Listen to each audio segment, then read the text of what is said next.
Hi everyone, so we into lesson 5, alright, and on today we are discussing microphones and the different pickup patterns that exist, right?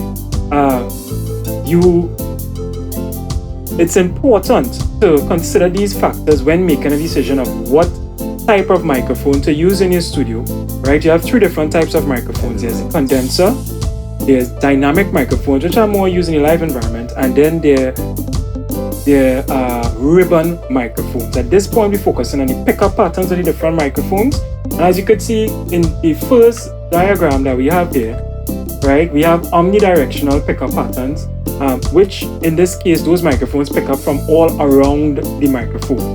Then you have unidirectional or one directional, picks up more at the front of the microphone, right? And then you have the bidirectional, right, which picks up both at the front and the back. Yeah, so we're just going to show you these options in a bit more detail. Right, we'll get to the cardioid pickup pattern.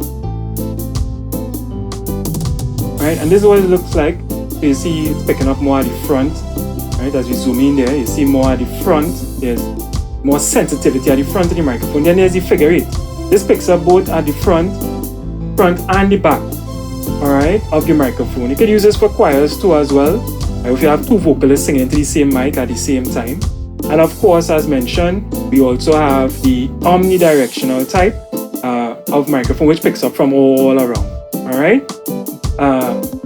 So as mentioned, there are 3 different types of microphones: the condenser and the dynamic and the ribbon.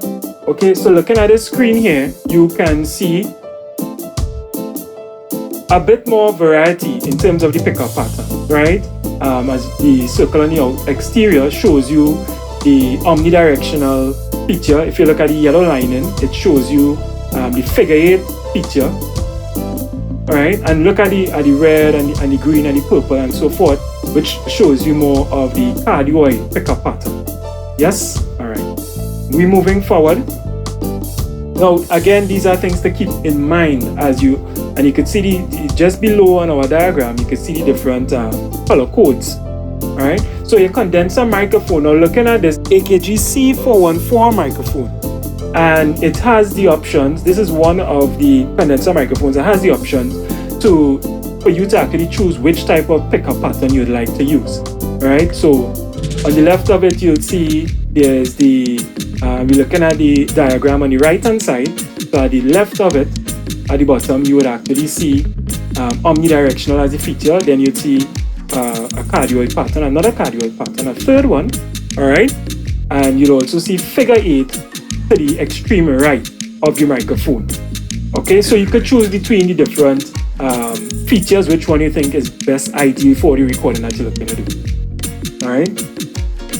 Moving on. Now, one of the microphones that you frequently see in studios is the U87 microphone. You would see this in a number of top-notch studios, very expensive microphone, more on the high end. However, the quality that you're able to get from this microphone is truly amazing.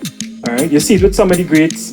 All right, so it's something that you could consider if you have the budget to reach it. Now we have dynamic microphones, right, which is like your Shure SM57. You see this in a lot of live performances, and the Shure SM58, right? You normally see this on a lot of stages as well. You can use this in the studio environment also, right?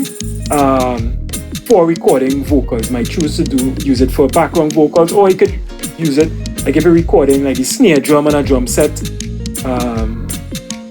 also, right? Quite cost effective. What we're looking at here is the AEA R84 ribbon microphone.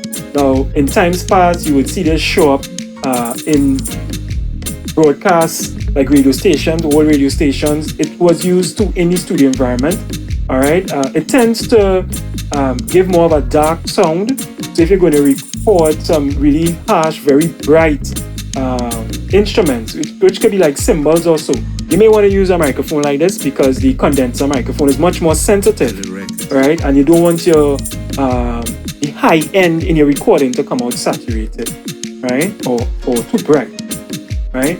There's another microphone that we're going to show you guys which is the RCA 44BX microphone, another microphone that showed up on the broadcasting scene as well, right? So now that you have an idea of the different microphones, there are certain pieces of equipment that you need to have, and on screen you could actually see our studio monitors. You need to have studio monitors if it is that you're going to be doing your recordings, right? This would allow you to hear if it is that you're working with an existing instrumental, something that came from another studio, and later on you're going to be mixing your project or so. You want to be able to hear all the frequencies that exist within that particular piece of music. All right.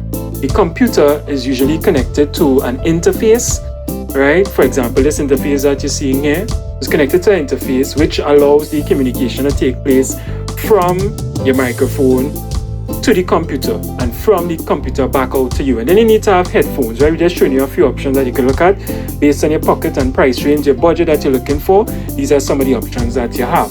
Now, just to dive a bit more into the headphones, right?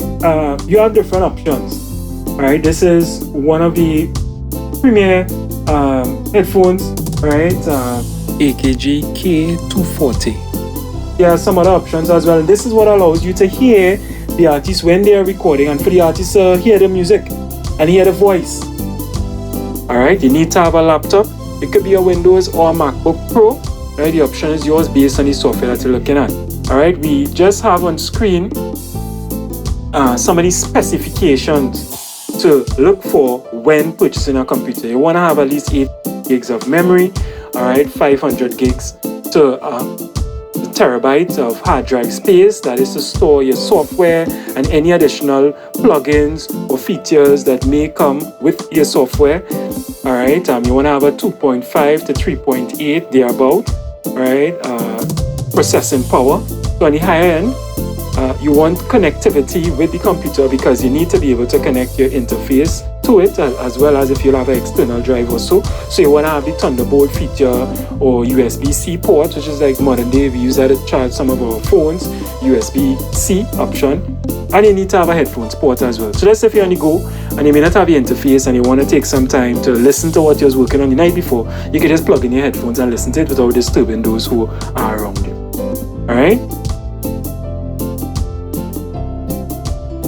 That being said, you could go very advanced with your recording. In some cases, as you could see on screen, the artist will be singing and the microphone is just simply in front of the artist, picking up the signal. As you can see again, there's a reflection filter around the microphone. There's a pop filter which breaks off any harsh sounds coming to the microphone.